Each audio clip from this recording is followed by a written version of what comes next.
కార్తీక పురాణము 9వ అధ్యాయము. విష్ణు యమదూతల సంవాదము.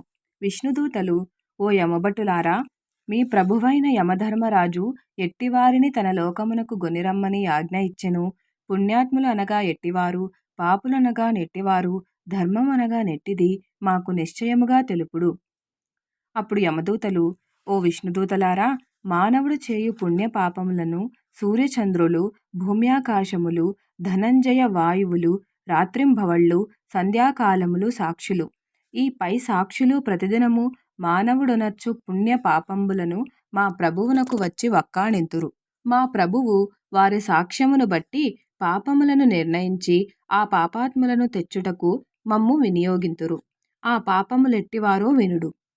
వేదోక్త సదాచారమును విడనాడి వేదశాస్త్ర తిరస్కారమును సజ్జన దూషణమును చేయువాడు, గురువును బ్రాహ్మణుని రోగబాధితుని కొట్టువారు, తల్లిదండ్రులను తిట్టువారు, అసత్యములాడువారు, జీవకోటిని చంపుచు వారిని కులాచారములను త్యజించినవారు నరక బాధలను నందదగినవారు. మరియు మా రాజు మాకు కూటసాక్షులను, డాంబికులను, మిత్రద్రోహులను, తానిచ్చిన దానిని దొంగలించువారిని, సత్య దయ శౌచహీనులను, పాపంబులను చేయువారిని, పరదారాలగూడు వారిని, స్వల్పదానము చేసి మహాదాతలనమని గర్వించువారిని, కృతఘ్నుని, వివాహాది శుభకార్యములను కారణములేక ఏ చరించిన వారిని, అన్యుల ధన ధాన్య భోగ సంతానములను చూచి అసూయపడువారిని, కన్యా విక్రయములను, వడ్డీ వ్యాపారము చేయువారిని, పిత్రకర్మలను త్యజించిన వారిని, స్నాన సంధ్యావందనాది నిత్యకర్మ త్యాగులను,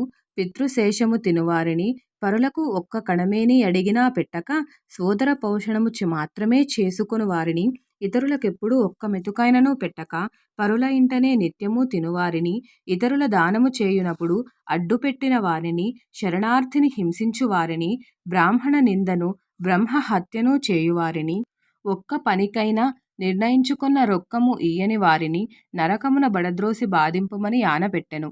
ఈ అజామిళుడు బ్రాహ్మణ జన్మమెత్తి దురాచారుడై దాసీ సాంగత్యమునర్చి వర్ణభ్రష్టుడగుటయేగాక జీవహింసలొనర్చి మాంసభక్షకుడై కిరాత కృత్యములొనర్చినవాడు.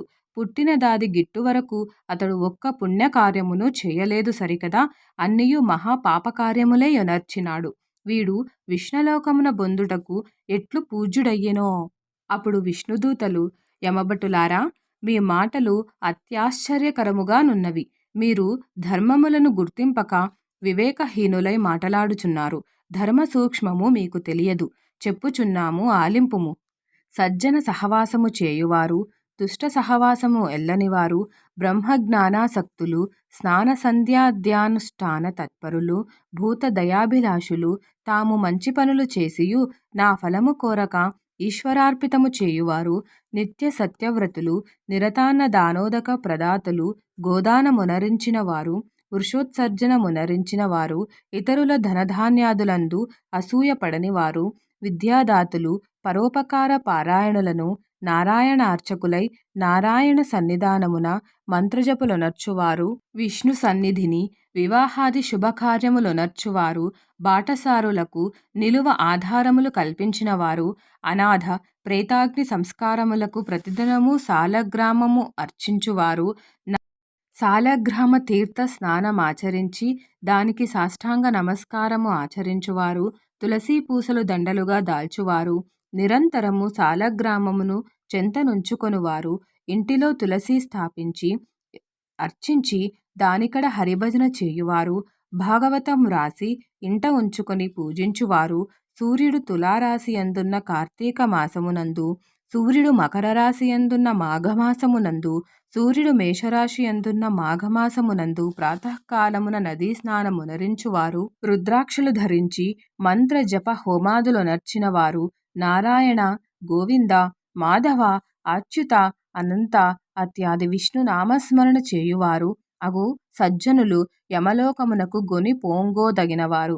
అంతేగాక మరణకాలమున హరినామస్మరణమునర్చినను, శివకేశవుల నామములు గాని ఆ నామాక్షరములలో నొక దానిని గాని స్మరించుట లేదా వినుట సంభవించిన వారికి బ్రహ్మహత్యాది మహాపాతకములు కూడా నశించి వైకుంఠ నివాసము ప్రాప్తించును.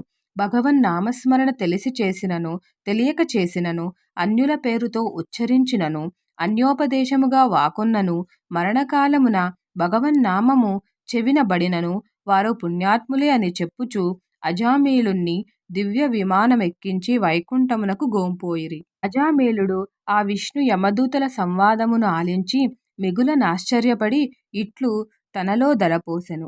ఓ విష్ణుదూతలారా, నేను ధన్యుడను, పుణ్యాత్ముడను. తొలి జన్మమున నేను ఎంతో పుణ్యము చేసి తిని నేను అవసాన కాలమున భగవన్నామ సంకీర్తనము చేయగలిగితిని. తల్లిదండ్రులను జరాభార పీడితులను రక్షింపక త్యజించిన నిరాపరాధులను నేనే దిక్కయినే వారిని బంధించితిని. నీచ స్త్రీని మోహించి కులకాంతను విడిచి వర్ణభ్రష్టుడై మహాపాపినైతిని. అట్లయ్యను ఘోర నరక బాధలను అనుభవింపక అవసరం లేకుండా నన్ను శ్రీహరి నాయందు కరుణించి నా నోటి వెంట అన్యోపదేశముగా తన్నామస్మరణ చేయించెను. అది నా పూర్వజన్మ సుకృతమని ఉప్పొంగుచు వైకుంఠవాసుడయ్యెను. ఓ జనక చక్రవర్తి, తెలిసిగాని తెలియకగాని భగవన్నామస్మరణ చేసినను వినినను సమస్త పాపములు నశించి మోక్షము చేకూరును. ఇది స్కాందపురాణమందలి కార్తీక మహత్యమున 9వ అధ్యాయము సమాప్తము.